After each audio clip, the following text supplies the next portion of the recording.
Hola, bienvenidos a la clase del arte en el Renacimiento. Este es uno de los temas importantes del comienzo de la era moderna.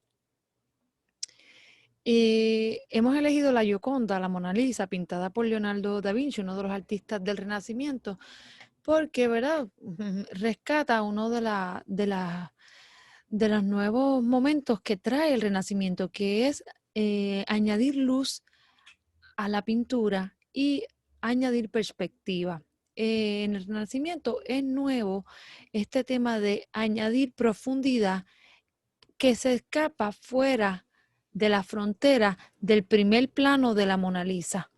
En ese sentido, podemos elegir esta pintura como una muestra de lo que augura, ¿verdad?, las nuevas tendencias dentro, ¿verdad?, de las nuevas prácticas que van a haber en las artes durante el 1350 en adelante. Estamos en el siglo XIV, comenzando en el 1350 y vamos hasta el siglo XVI, y en distintas partes de Europa va a tener distintas manifestaciones esta época que le llaman el Renacimiento.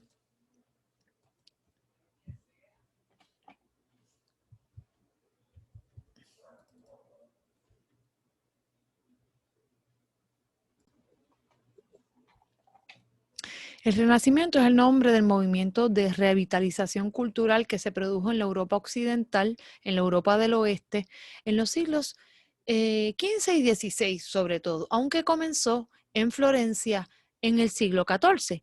Sus principales exponentes están en el campo de las artes, aunque también hay otras manifestaciones que están dentro de la literatura y algunas ciencias naturales. El Renacimiento fue fruto de la difusión de las ideas del humanismo, donde el estudio de la potencialidad humana y de las capacidades humanas es lo fundamental. Esta revitalización del humano como centro de toda preocupación es lo que va a caracterizar las artes plásticas, ¿verdad?, en el Renacimiento, y la indagación filosófica. El nombre del Renacimiento se utilizó porque este retomó los elementos de la cultura clásica greco-latina, que eran sociedades de la antigüedad que anduvieron preocupadas por ¿verdad?, las manifestaciones humanas, el ser humano y la vida del ser humano en el mundo. Y los poderes, las potencialidades que tenía la dimensión humana dentro del mundo. Entonces, además, este término simboliza la reactivación del conocimiento y el progreso tras siglos de estancamiento, ¿verdad?, a lo que se le ha llamado cierto tipo de estancamiento causado por una mentalidad medieval que lo que quería era mantenerse preocupado por liberar al ser humano de la vida en el mundo, de la vida en la tierra. Entonces la preocupación fundamental era el más allá, el paraíso, la salvación del alma y tener una vida digna, pero más allá de esta vida, porque esta vida en la tierra era considerada una vida pues pecaminosa, el cuerpo era el vehículo del pecado, y entonces realmente el cuerpo y la vida casi era un martirio, ¿verdad?, vivir la vida, sino que porque lo que se quería lograr era una salvación en un tipo de paraíso, donde se obtenía el perdón de la culpa y el pecado. Y entonces eso se convirtió en una doctrina muy sólida y muy institucional dentro de la Iglesia Católica, Apostólica y Romana, y a eso de alguna manera se le ha llamado oscurantismo, porque había poco movimiento en términos de pensamiento y en términos de crítica a esa dogmática, a esa doctrina que entendieron la vida humana como una vida pecaminosa, inmoral y como hasta cierto grado obstáculo para llegar a la felicidad y al verdadero paraíso.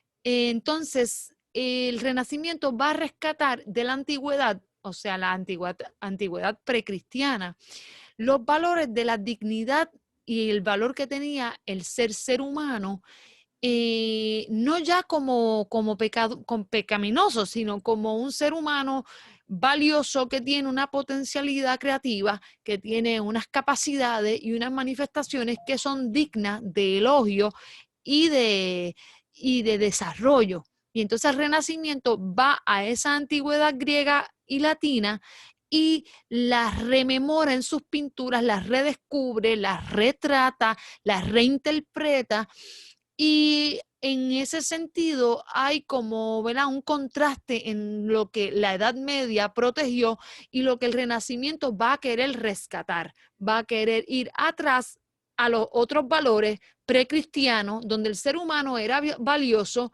y podía mirarse en todas sus dimensiones sin complejo, sin culpa y sin miedo.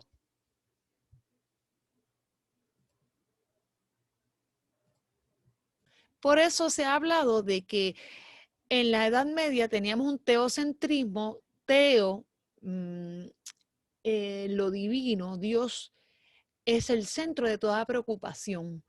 Y en el Renacimiento hay una búsqueda de la preocupación por el ser humano, no tanto ya la preocupación fundamental por Dios, sino el ser humano y su relación con el mundo y consigo mismo.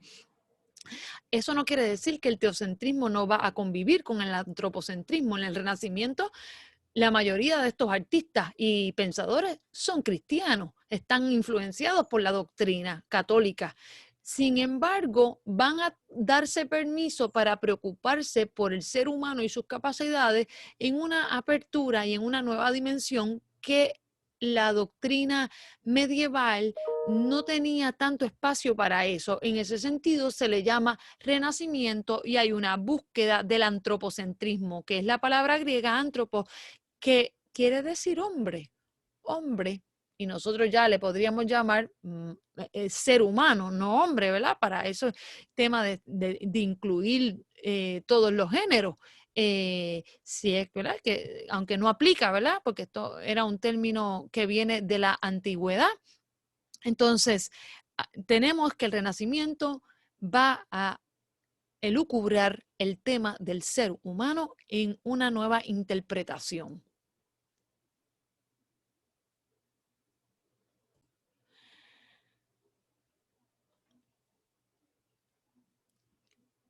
¿Quiénes son los artistas que protagonizaron este periodo de esplendor cultural en las artes?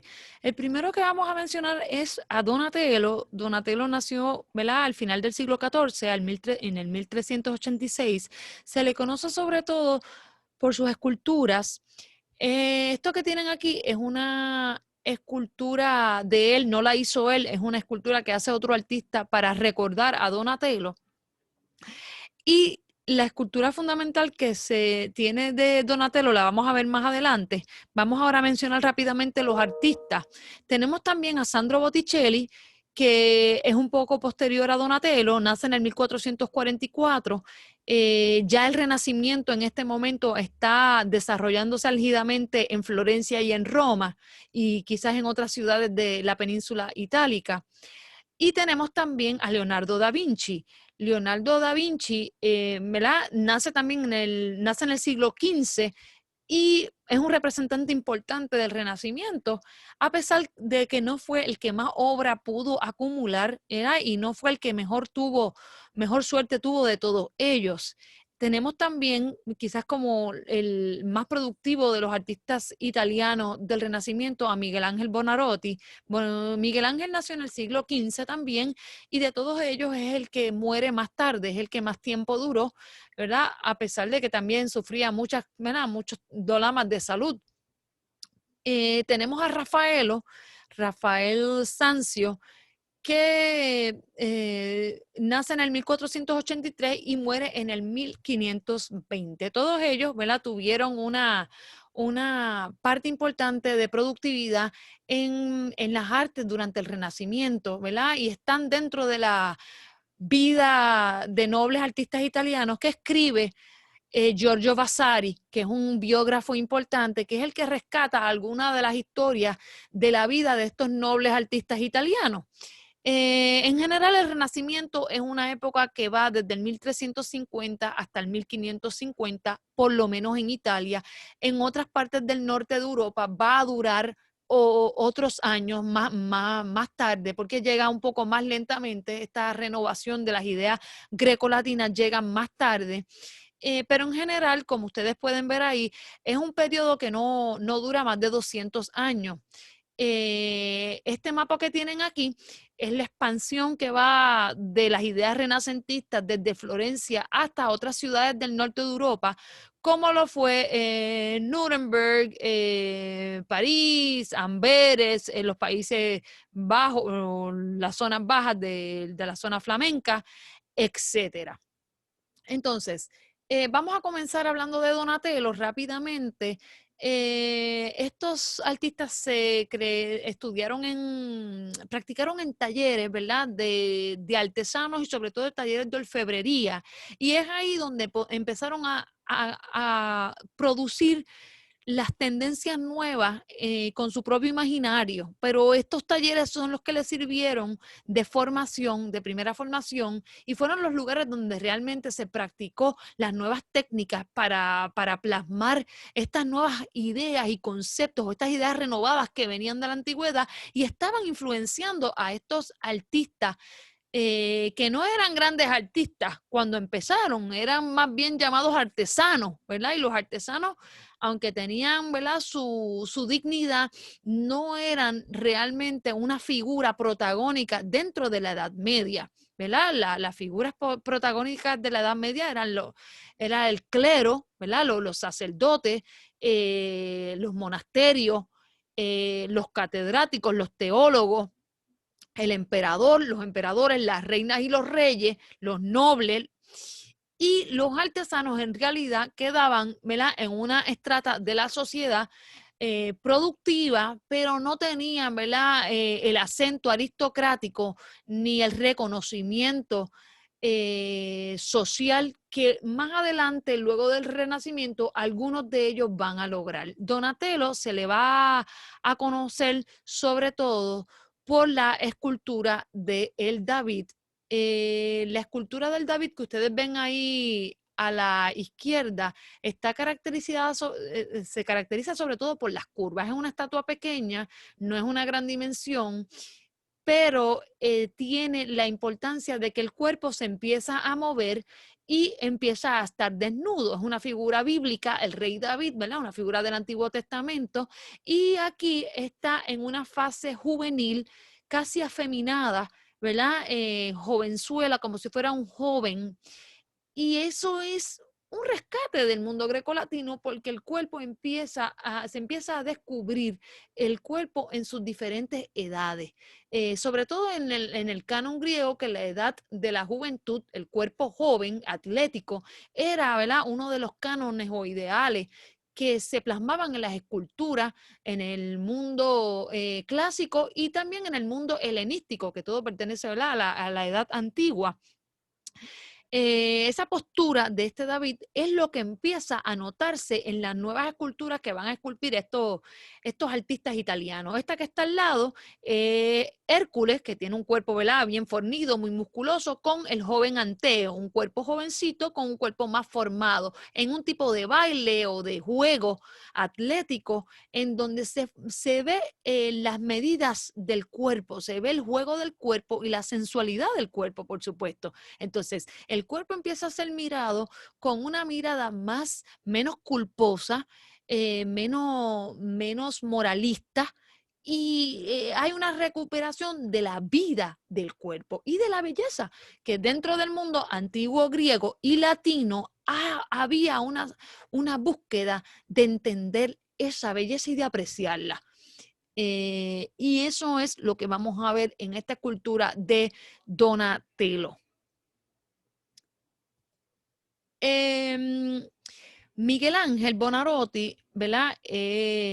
Viene de una familia de Florencia, se va a educar en Florencia y aparentemente tiene contacto con algunas de las ideas que se están recuperando de los diálogos de Platón, que es el filósofo griego, que ahora en el Renacimiento va a ser releído y rescatado, pero con una nueva mirada, ya no tanto mirándolo desde el dogma o la doctrina católica medieval, sino que ahora mirando esa teoría de las ideas, esa teoría de la reminiscencia que se desarrolla en los diálogos de Platón y en los textos posteriores, pues entonces Miguel Ángel tiene algún contacto con esas ideas y pareciera que en sus esculturas va a rescatar alguna del diálogo o de la confluencia de esas ideas.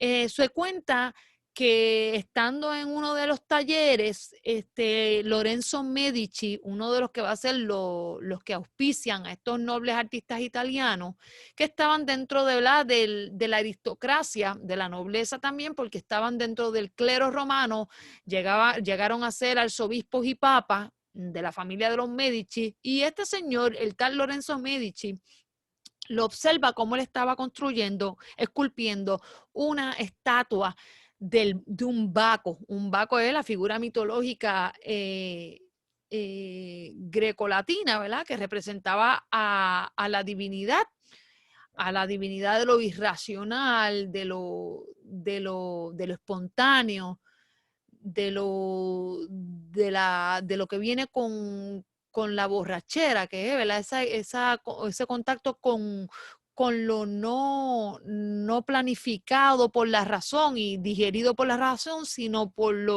la alegría de lo de la espontaneidad. Pues Baco está siendo esculpido, ¿verdad?, en un bloque de mármol por Miguel Ángel, y Lorenzo Medici visita el taller y le increpa y le dice, a ese Baco le hace falta, ¿verdad?, que le falta un diente para que realmente pueda mostrar su vejestud. Porque el Baco que estaba esculpiendo Miguel Ángel aparentemente era un Baco avejentado.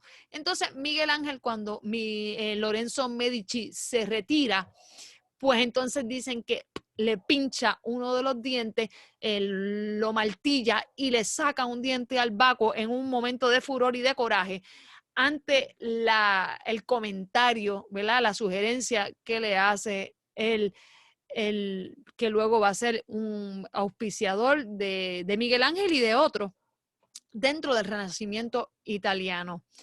Aquí hay unos detalles, ¿verdad? En la diapositiva ustedes van a ver, ¿verdad?, unos detalles que pueden leer con calma.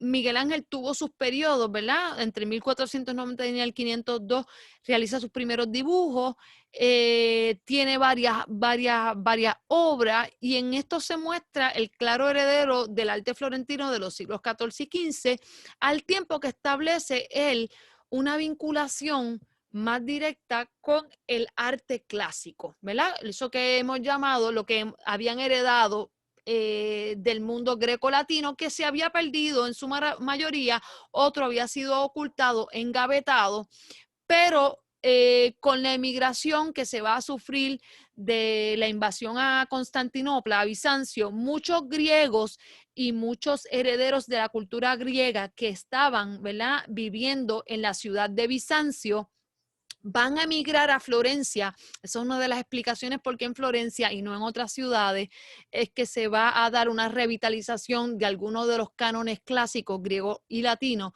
porque es que esta gente que emigra de Bizancio a Florencia vienen sabiendo griego, vienen habiendo conocido los libros de Aristóteles, de Platón, habiendo visto las esculturas de los griegos, y entonces empiezan a hablar con la gente en Florencia, y por muchos intercambios, esto empieza a florecer y a ser auspiciado por gente que tenía tierras como los Medici y tenía poder para poder auspiciar el arte. Y estos artistas van a poder recrear en esas obras de artes esas ideas que vienen del mundo grecolatino, gracias también a nuevos inmigrantes que hay en la ciudad de Florencia, ¿verdad? Eso es parte de las consecuencias de las emigraciones, ¿verdad?, que eso se estudia en la historia y en la sociología. Pues ellos son también producto de ese impacto de las emigraciones.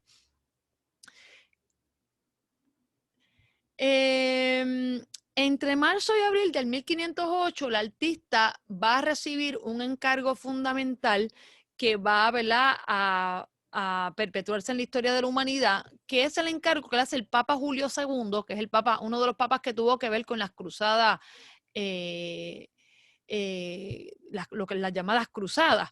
Y entonces este papa le va a encargar la bóveda de la Capilla Sistina. La Capilla Sistina es una iglesia aledaña a la Basílica Central de San Pedro, y esta capilla Miguel Ángel la va a pintar desde arriba hacia los lados y hasta en el fondo. O sea que la Capilla Sistina casi en su totalidad está pintada y decorada por los frescos de Miguel Ángel. Esto es un encargo que le va a hacer el Papa.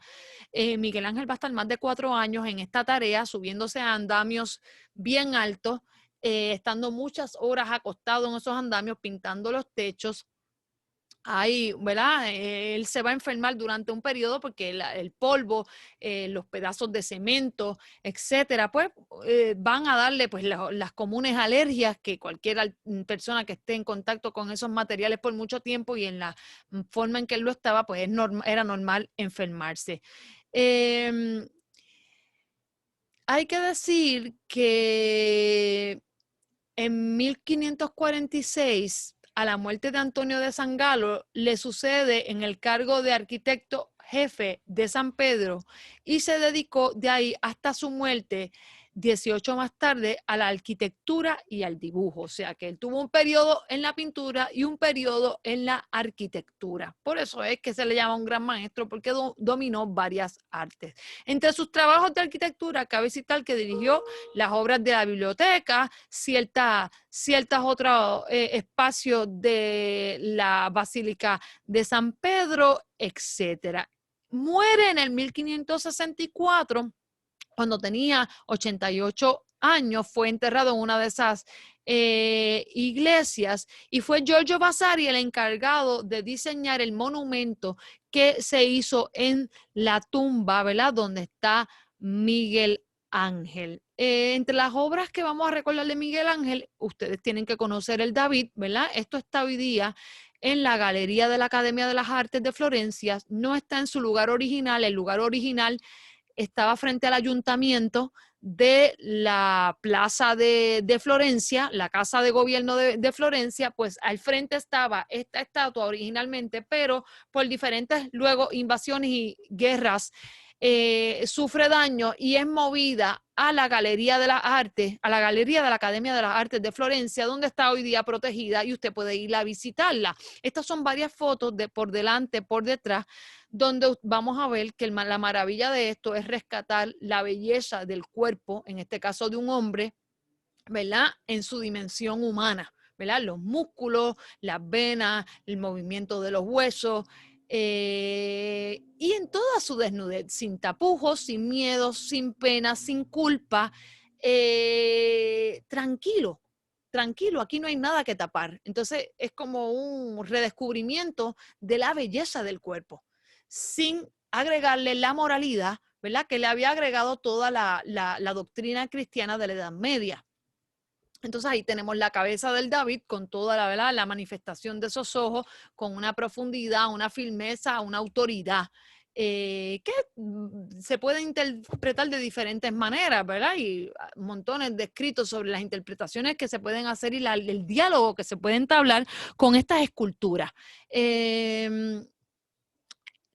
Aquí vemos unas miradas distintas, fotografías, ¿verdad? Miles de fotografías que se han tomado profesionales sobre esta escultura, redescubriendo a cada rato la multiplicidad de dimensiones que tiene, ¿verdad?, una escultura como esta. Llama la atención las venas de esta mano de el David. Aquí tenemos una fotografía central en la galería, en la bóveda de la Galería de la Academia. Esto sería, ¿verdad?, una mirada lateral, ¿verdad?, para que ustedes aprecien la belleza del movimiento de esta escultura que parece que está caminando, dependiendo de donde usted la mire. Y aquí, ¿verdad?, tenemos un retrato, ¿verdad?, ya de dónde está trepada, en qué bloque de mármol está trepada y la altura que tiene, las dimensiones que tiene, como esta obra que hoy día es Patrimonio de la Humanidad y fue, ¿verdad?, tallada y esculpida por Miguel Ángel Buonarroti en el periodo, ¿verdad?, que hoy le conocemos como el Renacimiento. Aquí tenemos otra obra importante de él, es la Piedad. La Piedad es una obra más pequeña, pero también está en la Basílica, esta está en la Basílica de San Pedro en Roma. Y la maravilla de esta obra es que tenemos una virgen, aquí una madre recibiendo el cuerpo de su hijo en un acto de solemnidad y de serenidad. María está recogida, María no está descolocada, ella, a pesar del gran dolor, inmenso dolor de recibir el cuerpo de su hijo ya devastado por la crucifixión y el sacrificio, pues ella es capaz de sostener en sus brazos el cuerpo moribundo o ya muerto de el Jesús crucificado. Los pliegues de la tela del vestido de María, el manto, ¿verdad?, el gesto de la cara, el gesto de Jesús, son logros de la manifestación de las expresiones y los sentimientos humanos dentro de una escena real, ¿verdad?, que era lo que contaba el Nuevo Testamento, la Biblia, el periodo de la crucifixión, el Vía Crucis y el final del Vía Crucis. Entonces, Miguel Ángel logra retratar en esta piedra, narrar esa historia. Este momento de la historia es recogido, ¿verdad?, en esta piedra esculpida por Miguel Ángel, y tenemos ahí inmovilizada esa historia en esta escultura de Miguel Ángel. Y es una maravilla porque la escultura es un lenguaje y es un lenguaje muy importante porque podemos percibir ante esta obra multiplicidad de expresiones humanas y narraciones. Entonces, esta es la grandeza de la escultura de Miguel Ángel. Está a la entrada de la Basílica de San Pedro en Roma, cuando usted vaya a Roma, o si ya fue, pues usted sabe que esto está al comienzo del paseo cuando se entra a uno de los laterales de la Basílica de San Pedro. Aquí está la obra de Moisés, esto también es de Miguel Ángel, está cerca de la Piedad, aquí en la Basílica de San Pedro. Entonces aquí la maravilla es que estamos frente a un dios griego, ¿verdad? Todo corpulento, fornido, mitológico, por sus dimensiones, a pesar de que él está retratando aquí a Moisés, que es una figura del Antiguo Testamento de la Biblia. Entonces aquí tenemos un Moisés muy, muy barbudo, ¿verdad?, un pelo abundante, rodillas, unas piernas muy fortalecidas, y en su brazo derecho están las tablas de la ley. Moisés aquí aparece fuerte, mirando,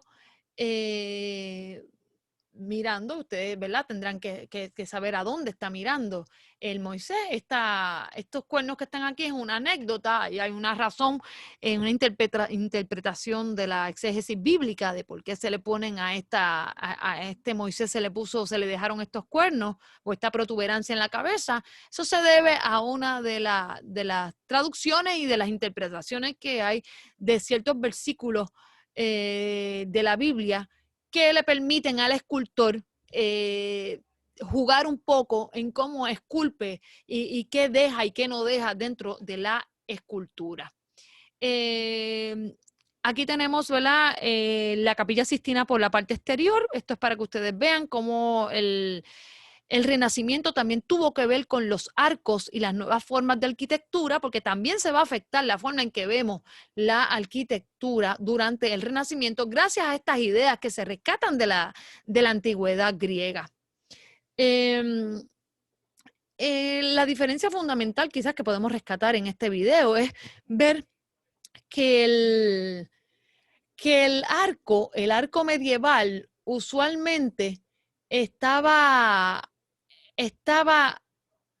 diseñado para mirar lo más alto posible, alcanzar el cielo. Por eso es que este arco, al que le vamos a llamar gótico, tiene una dimensión, ¿verdad?, puntiaguda, que quiere alcanzar, que decimos el más allá, ¿verdad?, porque la doctrina medieval está preocupada por el más allá y no por el más acá. El arco románico del Renacimiento va a tender a ser más bajito, más atenuado a la escala humana. A este le podemos llamar una portada románica, un portal románico, y esto es una entrada gótica medieval. Quizás ese sería el aspecto más importante, ¿verdad? No el único, hay muchísimos otros más que no vamos a destacar aquí. Entonces, seguimos, ¿verdad? Déjenme ver si puedo borrar estas anotaciones. Erase. Borramos esto. Y entonces aquí tenemos la Catedral de Notre Dame en París, que se quemó hace 2 años, estalló un incendio, pero está siendo restaurada, ¿verdad? Va a tardar muchos años en ser restaurada, pero está siendo restaurada. La Catedral de Notre Dame, al igual que esta que está a la derecha, que es la Catedral de Burgos en España, ambas son catedrales medievales que tienen la aspiración de alcanzar más altura porque, ¿verdad?, el cielo representaba una cercanía con el paraíso. Salir de esta tierra, salir de este mundo, era una preocupación medieval. Y la catedral, la arquitectura medieval, sobre todo en ese edificio que le llamamos la iglesia, la catedral, va a tender a manifestar esa búsqueda hacia el cielo. Así que tenemos torres muy altas, arcos puntiagudos, ¿verdad? Una escala muy sobrehumana. Estas catedrales, cuando usted vaya a Europa y vaya a las catedrales medievales, usted va a entrar y se va a sentir un poco amenazado, ¿verdad? O sobrecogido por las dimensiones de las paredes y de las columnas y de los techos que son, podemos llamarle exageradamente altos, ¿verdad? Porque para trabajar en ellos, pintarlos, arreglarlos, pues hacían falta unos andamios bien altos, ¿verdad? Y era bien difícil manejar esas alturas. Pero la búsqueda existencial del hombre de la Edad Media y del ser humano de la Edad Media era buscar la vida en el más allá. Y la arquitectura así lo va a mostrar. Entonces, el mundo renacentista va a tender a buscar esta escala más humana, más de dimensiones más bajas. Esta es la cúpula de la Catedral de Florencia, es una catedral bellísima, y esta cúpula habla de Renacimiento, es la cúpula del Renacimiento, porque es una bóveda gigantesca, monumental. Sin embargo, está buscando estar más cerca del ser humano. Y lo que está alrededor de la ciudad son todas edificaciones más bajitas que la cúpula. En algún momento fue una regla que no se podían construir monumentos o edificaciones más altas que esta cúpula para mantener cierto diseño, ¿verdad? Y mantener ese paisaje donde esa cúpula representó por muchos siglos la grandeza de la construcción del Renacimiento y de esa búsqueda de aplicar los cánones de la antigüedad, pero con una nueva mirada, renovada, buscando la dimensión de lo humano. Aquí tenemos una catedral por dentro, una nave de esas catedrales, donde ustedes van a ver que hay un altar muy sencillo comparado con un altar de la Edad Media. Está decorado, pero no está excesivamente decorado. Los colores son más suaves, los arcos son más bajos, las columnas son más bajitas, ¿verdad? Hay mucho arco, hay círculos, mucho movimiento dentro del espacio humano. No hay tanta tendencia a buscar y a superar los límites de altura de lo humano. Aquí tenemos otras áreas de estas catedrales donde vemos los arcos románicos que son arredondeados. Ustedes saben que el arco es un invento de los romanos, está adjudicado a los romanos de la antigüedad. Se siguió utilizando durante la Edad Media y el Renacimiento, pero sobre todo en el Renacimiento adquiere una nueva belleza. Estas columnas que, ¿verdad?, la dominaron mucho los griegos, las columnas famosas dóricas y corintias, las dóricas y las corintias, están utilizadas en estas construcciones renacentistas. Estos pasillos que están acompañados por arcos y columnas integran ambos elementos y tienen los techos decorados. Este pasillo usted lo pasea y usted está acompañado y seguido y guiado por los arcos y las columnas. Esta catedral se diferencia, ¿verdad? Esta es la de San Lorenzo en Florencia, esta es la del Espíritu Santo. Estas catedrales son renacentistas románicas en el sentido de que empiezan a cambiar el estilo de la decoración y de los agregados que le ponen a las paredes, contrastando con las iglesias y las catedrales medievales. Algunos de estos edificios, estructuras medievales, pasan al Renacimiento y son alteradas en el Renacimiento y van a mantener elementos medievales y elementos del Renacimiento. Estas catedrales a veces muchas tardaban más de 100 años en ser construidas. Aquí tenemos una vista exterior de uno de estos edificios donde se utiliza el arco románico, ¿verdad? Una continuidad, un gusto por el movimiento y por el arco que no es gótico, un arco que no es puntiagudo, sino que es más curviado. La pintura renacentista abarca el periodo de la historia del arte europeo entre la Edad Media y el arte barroco, ¿verdad? El Renacimiento estaría entre la Edad Media y el arte barroco, esto en términos de historia del arte. Pero el Renacimiento, desde un punto de vista histórico, es el comienzo de la era moderna también, en términos generales, no solamente, ¿verdad?, en el ámbito de las artes. Aquí pasamos entonces,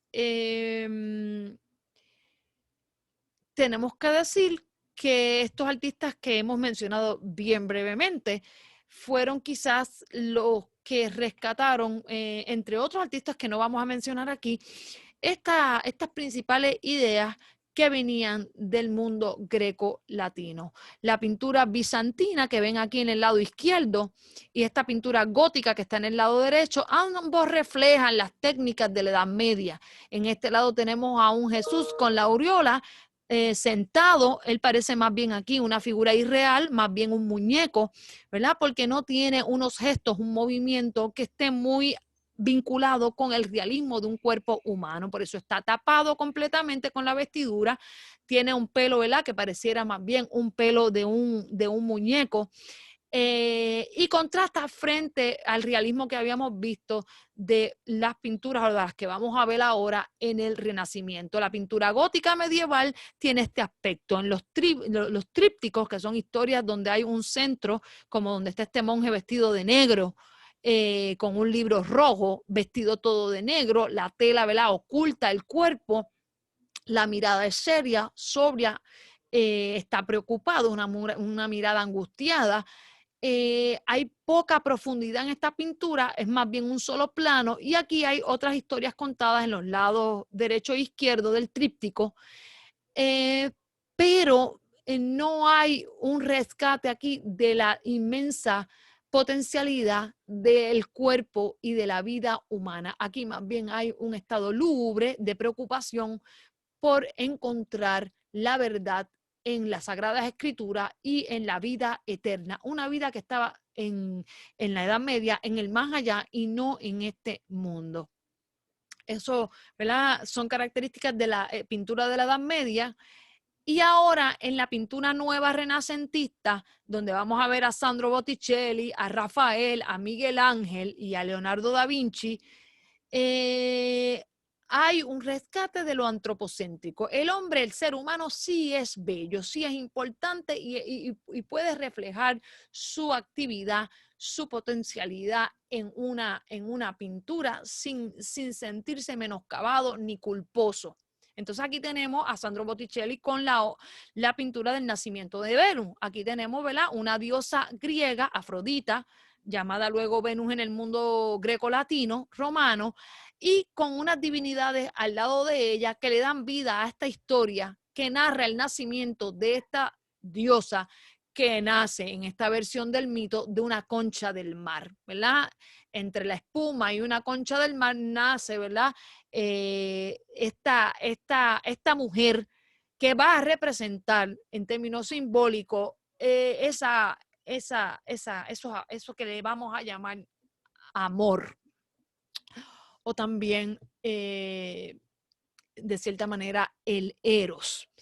La maravilla de esta pintura es la luz que integra, es el movimiento del viento, de los gestos de estas divinidades, de las alas, de recoger el mito, ¿verdad? De una manera interesante, movible en una figura pictórica. En un solo plano, el artista es capaz de llevarnos a varias dimensiones y varios movimientos. Este mar que se abre hacia atrás, esas aguas que se están moviendo, esta zona de aquí a la derecha donde está la primavera, el silvestre, las flores de la primavera, el soplo, ¿verdad? De la vida, etcétera, y de la historia que hay en este mito de Afrodita. Aquí tenemos la primavera, que pareciera más bien una continuación de la anterior o algo asociado vinculado. Tenemos otra vez a Afrodita en el centro del jardín. Esto pudiera ser muy bien el jardín de Edén, un lugar lleno de flores, de árboles floridos y de frutas. Tenemos aquí nuevamente 3 dimensiones de esta divinidad que aparece por la derecha, las 3 llamadas gracias, que son 3 mujeres que muy bien podrían representar el amor, la belleza y la sabiduría, que son temas que están dados ya en los diálogos, en los primeros diálogos de Platón, en la filosofía griega, y que ahora en el Renacimiento se va a auspiciar el que se traduzca y se relean esos textos de la antigüedad. Entonces aquí tenemos a Hermes Trismegisto. Hermes es una figura mitológica interesante, aparentemente viene de una herencia del mundo egipcio hasta el mundo de los griegos, y va a ser en el mundo de los romanos se va a llamar Mercurio. Mercurio aquí aparece, ¿verdad? Con su vestimenta, alzando el brazo, conectando con algo que está, ¿verdad? Más arriba del nivel donde ellos están. Eso, ¿verdad? Tiene que ver con lo que habla el mito de la capacidad que tenía Hermes o de la misión que tenía Hermes de un poco contactar con aquello que nos estaba prohibido, que nos estaba oculto. Aquí tenemos, ¿verdad? Este niño que tiene alas y que está tirando aparentemente una flecha que en el mundo de la mitología, ¿verdad? Ha hablado sobre el tema de la ceguera, ¿verdad? Esta flecha que ciega, el amor que es ciego, es un amor inmaduro, es un amor que todavía no puede ver al otro, ¿verdad? Y ustedes han conocido estos temas comerciales que se utiliza la figura del niño que flecha, el cupido que flecha y ciega. El amor es ciego. Bueno, el amor es ciego en una fase inmadura, pero luego el amor tiene que desvendarse y poder llegar al amor a pesar de que puede ver al otro tal como es.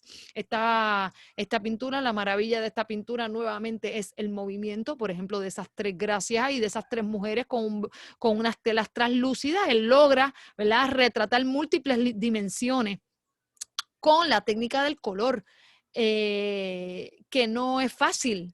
Hay que tener un dominio no solamente de la técnica, hay que observar mucho, hay que ser muy observador y tener mucha paciencia para poder llevar a un fresco o a un óleo esta perspectiva, estas dimensiones que nos va a narrar esta pintura. Esta pintura nos sigue hablando a todos nosotros. Nos sigue diciendo cosas. Esta gente están paradas, parece que en un paraíso ahí, cielo movible. No sabemos muy bien si esto es un suelo de un bosque o si estamos en una nueva dimensión donde el piso flota y donde se reflejan los pies de ellos dentro de esa agua espejo. Ahora, luego de esto tenemos la pintura de Rafael. Este es el detalle de el Platón que señala al cielo y el Aristóteles que señala al justo medio. Esto tiene que ver con lo planteado en las obras escritas de estos 2 pensadores importantes del mundo antiguo, ¿verdad? Se ha dicho por ahí que todo lo que se ha pensado después de Platón y Aristóteles pues no tiene nada de nuevo, porque estos 2 seres pues tuvieron tiempo para poder pensar en una multiplicidad de preguntas que siguen siendo universales y siguen siendo pertinentes a nuestra realidad. En ese sentido, pues no hay nada nuevo bajo el sol, porque estos dos lograron fundar escuela y tuvieron tiempo para dedicarle pensamiento y razonamiento a unas preguntas básicas sobre la vida humana, sobre la belleza, sobre el amor, sobre la virtud, sobre la felicidad, etcétera. Entonces, Rafael, en esta pintura, que vamos a verla completa ya mismo, esto es un detalle, pone en el centro a Platón y Aristóteles. Platón señalando al mundo de las ideas, no es al cielo, es al mundo de las ideas, porque Platón en sus diálogos va a decir, bueno, la verdad está en las ideas, y las ideas son las que no cambian, pero para llegar a ellas hay que cultivar la virtud, hay que dominar el alma concupiscible, hay que dominar el alma irascible para poder llegar al alma racional, el alma racible.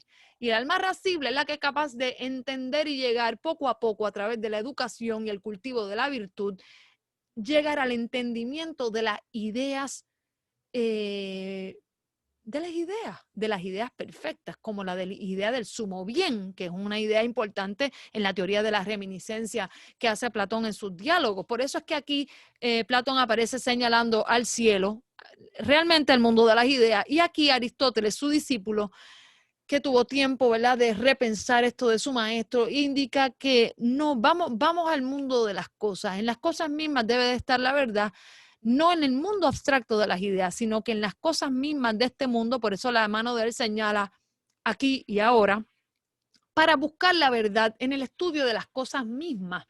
En eso Aristóteles, ¿verdad?, va a ser, dentro de su física y dentro de su ética, va a ser vincularse más con el mundo de la praxis, del mundo donde las cosas suceden, y no tanto a dedicarse a estudiar solamente el concepto, la idea. Y por eso es que su mano aparece en el justo medio, en la ética de Aristóteles, que él la tiene en la mano, un libro dedicado a su hijo, del cual conservamos varias éticas, pero sin embargo la dedicada a Nicómaco sería quizás la más importante. Para el mundo de la acción, Aristóteles llega a conclusiones importantes y dice que para actuar bien y llegar a la felicidad en el mundo de la acción hay que ser prudente, y la prudencia consiste en evitar siempre los extremos. Los extremos tienden al defecto y a los vicios, y la acción prudente, mesurada, del justo medio, es aquella que es virtuosa, practica la virtud, practica los buenos valores, como la justicia, como la templanza, como la sabiduría, como la fuerza. Las practica, la magnanimidad, las practica quedando fuera del espectro de los extremos.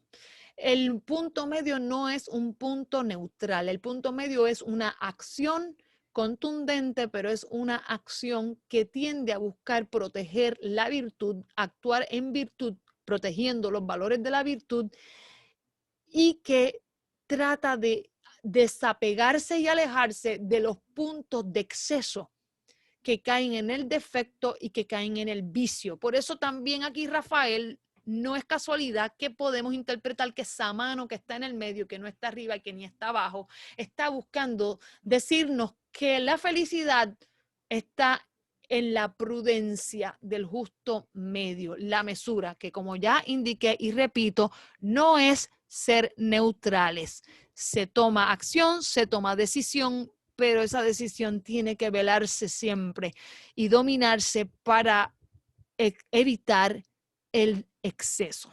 Entonces, en la pintura completa de Rafael, la Escuela de Atenas, que se le llama, que esto es un fresco que está en una de las bibliotecas, salas del Vaticano, en la Basílica de San Pedro, aquí tenemos un arco románico, ¿verdad?, que integra esta plaza, este tipo de plaza que está abierta al cielo en una perspectiva profunda de luz, donde hay una fuga de luz, pero hay una entrada de luz donde se ve el cielo, y donde en el justo medio están las dos figuras quizás más respetadas de la antigüedad, ¿verdad?, que la tradición ha conservado. y ha mantenido. Alrededor de estos dos pensadores, aparentemente Miguel Ángel fue el que hizo de modelo, sirvió de modelo para representar a Aristóteles, y fue Da Vinci el que sirvió de modelo para representar a Platón. Aquí tenemos alrededor toda la escuela de la filosofía antigua. Y es interesante porque todos ellos aparecen en una dimensión muy humana, todos tienen escala humana, ninguno parece un dios aquí. No es tan gigantesco en un plano monumental, excesivo, fuera más allá de este mundo, sino que aquí tenemos un diálogo y un movimiento entre todos estos pensadores, entre los cuales están, ¿verdad? Este que está aquí, que está redactando unas anotaciones que está escuchando de su maestro. Aquí ya hay un movimiento del cuerpo, un gesto de los ojos, de la cara, ¿verdad? De los pies, la postura, la edad, porque aquí se está representando una edad del hombre también, ¿verdad? Que esto no era importante en la Edad Media. Y aquí en el Renacimiento, en este caso la pintura de la Escuela de Atenas de Rafael, va a rescatar hasta la edad de estos discípulos, que todavía siendo viejos eran discípulos, eran estudiantes, estaban escuchando. ¿A quién escuchan? Bueno, pues deben estar escuchando aquí. Tenemos a Euclides, mostrando con su compás las dimensiones áureas, las medidas áureas, que van a ser una búsqueda dentro de la escultura y dentro de la pintura, las medidas áureas de la naturaleza y del hombre y del ser humano, de las medidas del cuerpo, de las plantas, de la arquitectura, las medidas sagradas. Las medidas sagradas en el sentido de que descifran algunos misterios con que la naturaleza va tejiéndose a sí misma en sus propias métricas, en sus propias simetrías. Y nosotros encontrar con el entendimiento y la plasmación del arte, robarle el secreto a la naturaleza de sus dimensiones áureas, de sus secretos de medida.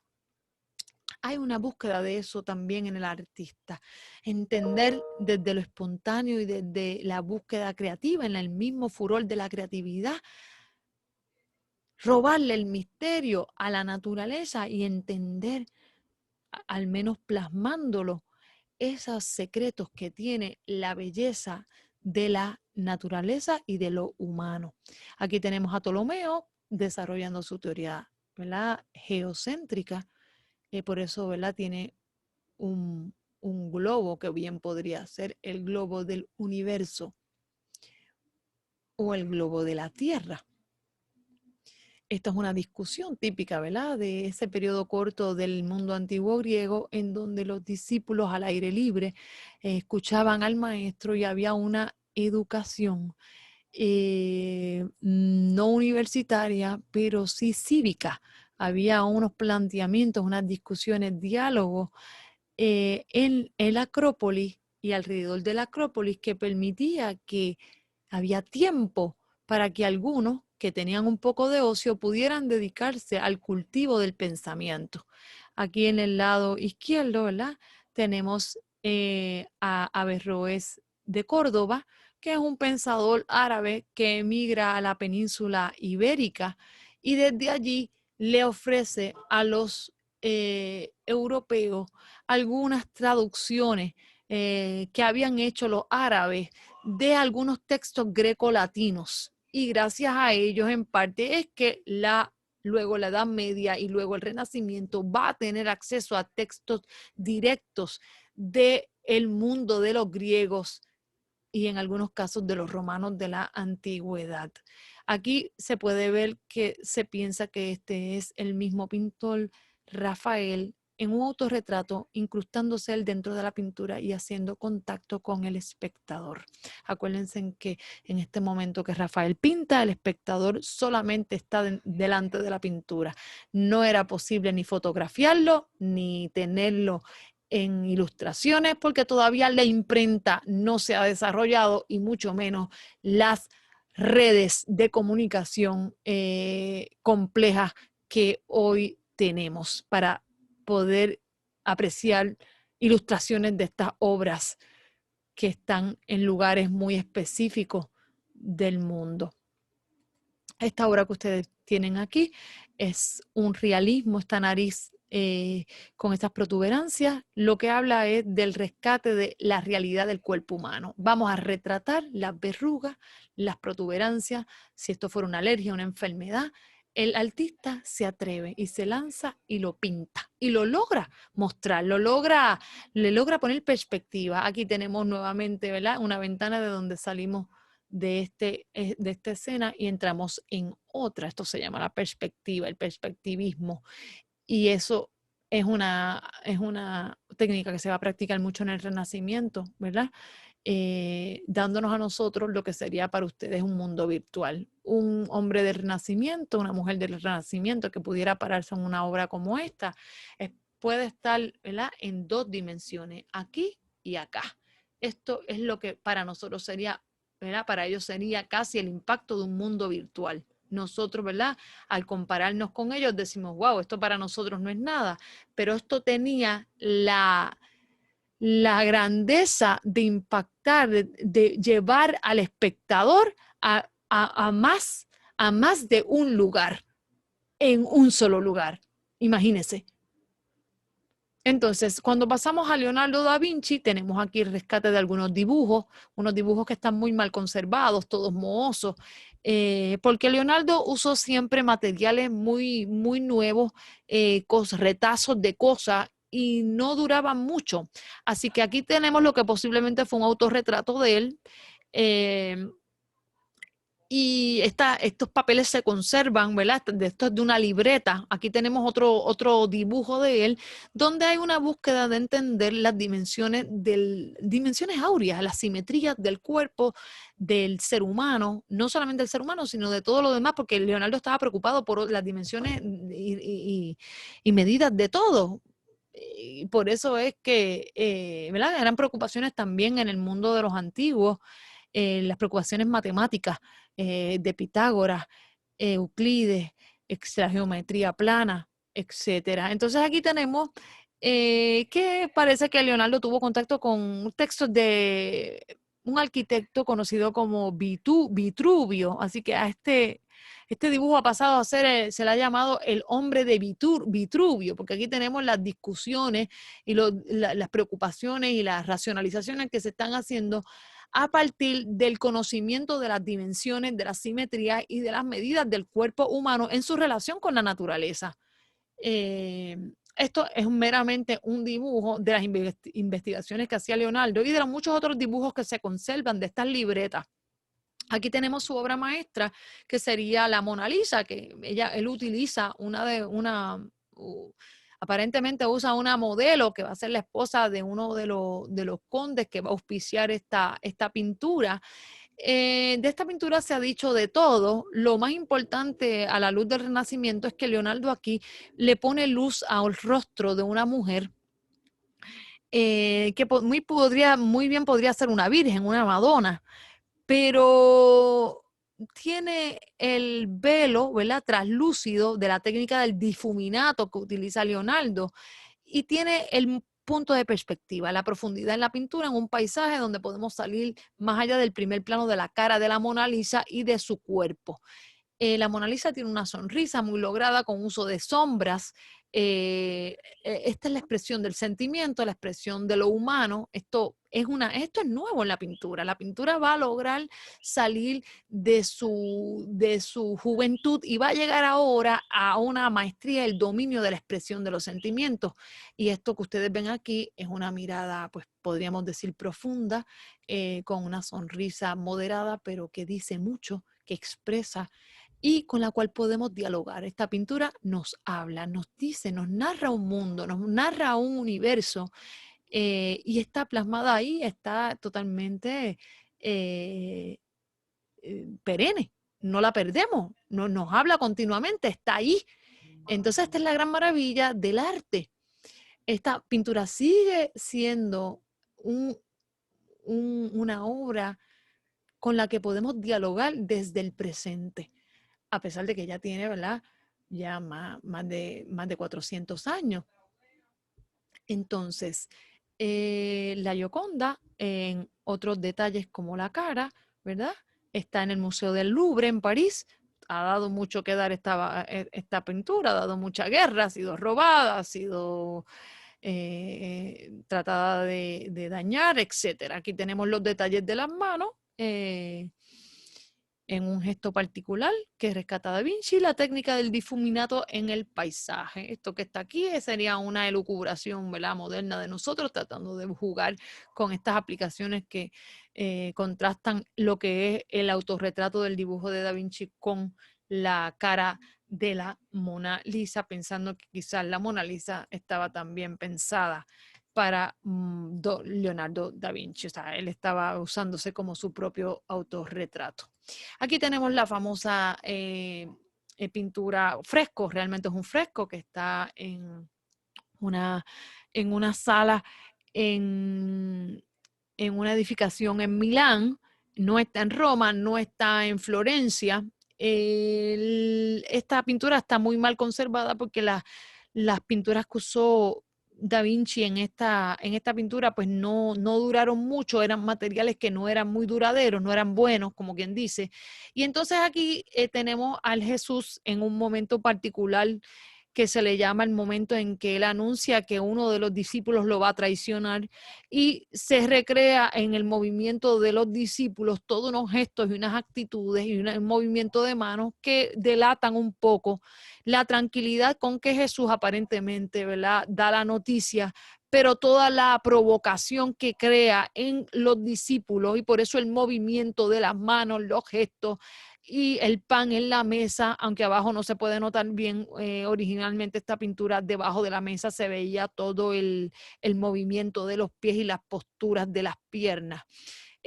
Aquí la técnica del difuminato es la que se utiliza, el perspectivismo, la profundidad en la pintura, la luz del paisaje que está detrás de Jesús, ¿verdad? Y el tríptico, el tema de Jesús en el centro, y a los dos lados tenemos historias distintas que se vinculan con el centro y que comunican con el centro. Uno de ustedes me va a traicionar. Ese es el momento que rescata Da Vinci en este fresco que, ¿verdad?, ha sido duplicado por millones de veces, y muchas otras pinturas posteriores de otros nuevos pintores van a, ¿verdad?, a pintar ilusionados, ¿verdad?, e inspirados por esta pintura, van a retratar de otro modo, van a pintar de otro modo este momento aparentemente histórico en que el Jesús le da la noticia a los discípulos de la eminente traición que va a ocurrir. Esta pintura, otra que tenemos aquí, podemos, ¿verdad?, entender que le llaman la Virgen de las Rocas, es un paisaje rocoso con profundidad, donde hay dos niños que aparentemente dialogan sobre el espectro de esta mano, de esta mamá, de esta madre, esta Madonna, que está tratando de, ¿verdad?, de hacer algo con su mano. No estamos muy claros qué, pero lo que sí sabemos que estos niños son pequeños Hércules, que esos cuerpos son ya, ¿verdad?, son niños, pero son hombres. Entonces ahí hay un juego con el cuerpo humano y con la serenidad de esta mujer, de esta Madonna, que está ahí contemplando, ¿verdad?, esa situación en una serenidad que logra el pintor plasmar con bastante maestría. Las pinturas de Miguel Ángel serían las últimas que vamos a visitar en esta presentación. Aquí tenemos el techo de la Capilla Sixtina. Este es el centro del techo de la capilla. Esto que ustedes ven aquí son las grietas de esta escena fundamental que viene del Génesis, ¿verdad?, el libro primero del Antiguo Testamento. Aquí tenemos aparentemente lo que sería el Adán en una postura de descanso o de poco movimiento, esperando que el Dios, que tampoco está demasiado arriba, sino que está casi al mismo nivel que la figura humana, este Dios corpulento, activo, barbudo, de pelo largo, ¿verdad?, está activo, llevando su dedo a la mano de Adán, retratando un poco, ¿verdad?, en una nueva interpretación del artista, esa escena o esos versículos donde se habla, ¿verdad?, de la creación. Esto que ustedes aquí ven sería una foto de la Capilla Sixtina. Como pueden ver, no es una capilla muy grande. Todo el techo está pintado con las escenas del Antiguo Testamento. El altar mayor está pintado con el juicio final. Aquí tenemos las escenas de pues, la eternidad, el purgatorio, el mundo y toda la crónica bíblica que hay sobre todos estos personajes que Miguel Ángel rescata y le da una nueva mirada con su técnica y con su propia cultura simbólica que va a tener como hombre del Renacimiento, que está en una transición. Esto que está aquí sería, ¿verdad?, un mapa de cómo se va a expandir desde Florencia hacia el norte las nuevas técnicas y las nuevas ideas de Platón, etcétera, a través de la escultura, la pintura y la arquitectura. Nos vemos en la próxima ocasión para discutir temas más sobre la literatura y la filosofía del Renacimiento.